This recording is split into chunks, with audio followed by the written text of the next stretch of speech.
Atom bomb पर cease fire तोड़ेगा Iran.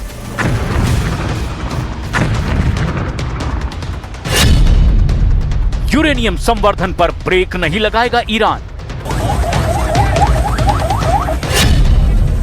Islamabad पर strike का नंबर आ गया।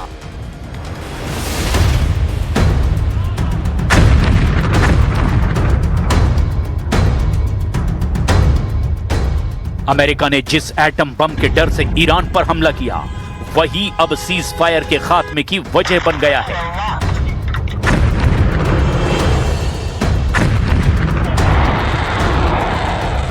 क्योंकि ईरान अपने न्यूक्लियर प्रोग्राम पर क्लियर स्टैंड ले रहा है।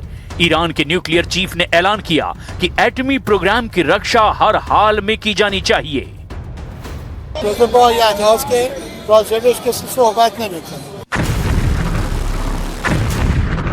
ईरान एटमी प्रोग्राम पर बहुत सीरियस है। इसके साथ ही ईरान का दिमाग इजराइल ने लेबनान पर हमला करके खराब कर दिया है। बेरूत का आसमान बारूदी धमाकों से दहल रहा है, जैसे कोई ज्वालामुखी रह रहकर लावा उगल रहा है। इजराइल के बमों की मार से बेरूत बदशक्ल हो गया है।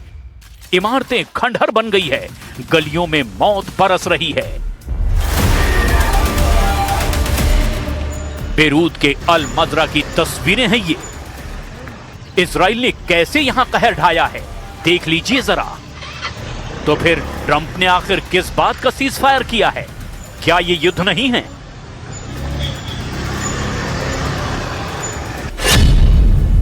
इसीलिए ईरान ने सीज फायर में लेबनान युद्ध को शामिल करने की शर्त जोड़ दी है। ट्रंप ने धमकी दी है कि ईरान की एक गलती से सर्वनाश युद्ध शुरू होगा। इजराइल ने ऐलान किया है कि हिजबुल्लाह की मौत तक युद्ध नहीं रुकेगा। खाड़ी युद्ध में सीज फायर सिर्फ जुबानी जमा खर्च साबित हो रहा है, क्योंकि आग बुझी नहीं है। बारूदी धमाकों का शोर पहले जैसा है, तबाही पहले जैसी है, मौत का मंजर भी पहले से कहीं ज्यादा खौफनाक है। पुलों पर ताबड़तोड़ बम बरस रहे हैं। जंगी जेटों से मिसाइलों की बौछार हो रही है। सड़क पर टैंक दौड़ रहे हैं। ईरान से ज्यादा विस्फोटक युद्ध लेबनान में छिड़ गया है।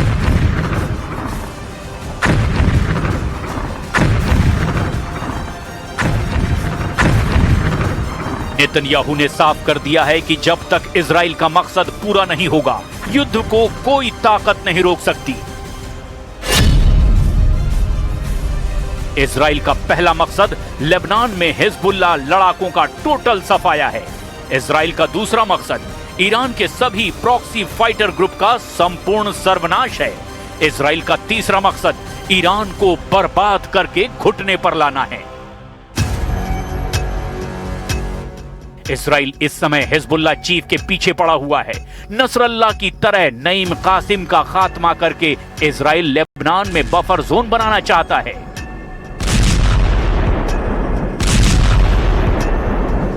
यह मिशन फुल फोर्स में चल रहा है, जबकि ट्रंप ने 14 दिन तक सीज फायर का ऐलान कर रखा है। लेकिन सीज फायर के ऐलान के बस कुछ ही घंटों बाद इजराइल ने लेबनान में भयानक बमबारी की, जिसमें सैकड़ों लोग मारे गए हैं।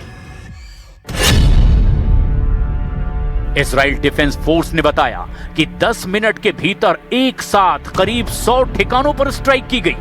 लेबनान के सिविल डिफेंस ने कहा कि बेरूत, बेका वैली, माउंट लेबनान, सिडोन और दक्षिणी लेबनान के कई गांवों को निशाना बनाकर किए गए इन हवाई हमलों में कम से कम 254 लोग मारे गए और 1165 लोगों के घायल होने की खबर है। इजरायली फोर्सेस लगातार टैंक्स को शिफ्ट कर रहे हैं। हम लगातार हाईवे पे आज मूवमेंट देख रहे हैं। जिस तरीके से सीज फायर हुआ है इजराइल और ईरान के बीच में, तो पूरा फोकस अब इजरायली फोर्सेस का लेबनान पे हो चला है। इजराइल ने दावा किया कि यह बीती रात बेरूत पर हुआ हमला पेजर अटैक से भी भयानक है। पेजर विस्फोट की चपेट में हिजबुल्लाह के 3000 लड़ाके आए थे, जबकि इस बार के हमले के साथ नईम कासिम का डेथ वारंट जारी किया गया है। हालांकि हिजबुल्लाह चीफ के फेर में उनका पर्सनल सेक्रेटरी बेमौत मारा गया। बेरूत पर हुए हमलों में हिजबुल्लाह चीफ नईम कासिम के भतीजे यूसुफ हर्शी को इजराइल ने मार गिराने का दावा किया। यूसुफ हर्शी हिजबुल्लाह चीफ का पर्सनल सेक्रेटरी था, मतलब ये कि जो हिजबुल्लाह चीफ के साथ साए की तरह रहता था वो ही मारा गया। हिजबुल्लाह सरगना के टाइम टेबल को मैनेज करने वाले के सफाई से ईरान बौखला गया है। ईरान ने धमकी दी है कि लेबनान में अगर इजराइल ने हमला बंद नहीं किया तो मुंह तोड़ जवाब दिया जाएगा। और इतना ही नहीं, ईरान ने पाकिस्तान में होने वाले सीज फायर बैठक पर भी सस्पेंस बढ़ा दिया है।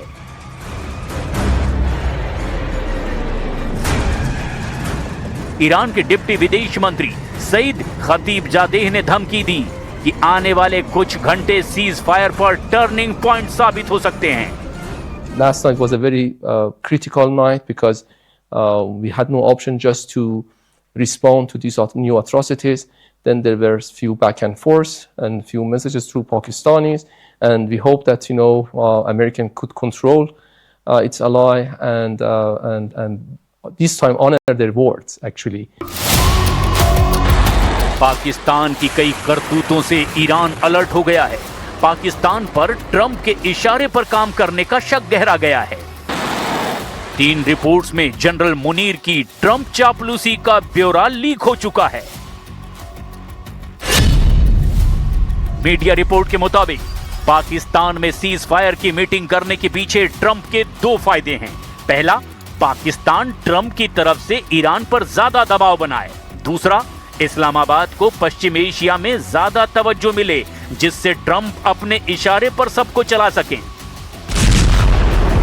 इस्लामाबाद बैठक को लेकर इसीलिए ईरान अब अलर्ट मोड में है, लेकिन इजराइल को रोकने का कोई उपाय ईरान को नहीं मिल रहा। इजराइल ने ईरान की धमकियों को अनसुना करके अपनी धुन में लेबनान को पीटना जारी रखा है। खासकर दक्षिणी लेबनान में इजराइल का ग्राउंड ऑपरेशन चल रहा है, जहां हिजबुल्लाह के अंडरग्राउंड अड्डों में बने हथियार गोदाम की तलाश की जा रही है। इजराइल डिफेंस फोर्स की 162वीं ब्रिगेड ने दक्षिणी लेबनान में 70 से ज्यादा हिजबुल्लाह फाइटर ठिर कर दिए हैं। हिजबुल्लाह के अंडरग्राउंड इंफ्रास्ट्रक्चर के अंदर विस्फोटक डिवाइस, रॉकेट लॉन्चर और आरपीजी शेल भी इजरायली सेना को मिले हैं। आईडीएफ का दावा है कि कल जो उन्होंने 10 मिनट में 100 एयर स्ट्राइक्स लेबनान में की, उसमें हिजबुल्लाह चीफ नईम कासिम के पर्सनल सेक्रेटरी अली यूसुफ मारे गए हैं। लगातार इस्राएली फोर्सेस लेबनान में जगह जगह पे हमले कर रहे हैं। नेतन्याहू आर्मी ने लेबनान फ्रंट पर पूरा जोर लगा रखा है। आईडीएफ की 401वीं ब्रिगेड हिजबुल्लाह के अड्डों पर रेड कर रही है। आईडीएफ की 215वीं फायर ब्रिगेड की force anti tank missile launch sites, observation post और हिजबुल्लाह से जुड़े कमांड हेडक्वार्टर को तबाह कर रही है। इजराइल की नाचल brigade anti tank shell launch bunker का सफाया कर रही है। इजराइल के भयानक हमलों के बीच हिजबुल्लाह लड़ाके पलटवार कर रहे हैं। फाइटर ग्रुप ने इजराइल की क्रूज मिसाइलों और युद्धपोत को निशाना बनाने का दावा किया। हिजबुल्लाह लड़ाकों का जल्द सफाया इजराइल के लिए इतना भी आसान नहीं है। 7 अक्टूबर के नरसंहार के बाद से इजराइल लड़ाका ग्रुप को दहला रहा है। एक एक कर हिजबुल्लाह के सरगना को इजराइल ने मार डाला है। बावजूद इसके हिजबुल्लाह ने सरेंडर नहीं किया, क्योंकि ईरान का फुल बैकअप और हथियार इनके पास मौजूद है। लेबनान में हो रहे हमलों के बीच ईरान के प्रेसिडेंट जनता के बीच आकर हिजबुल्लाह का समर्थन जारी रखने का ऐलान कर रहे हैं।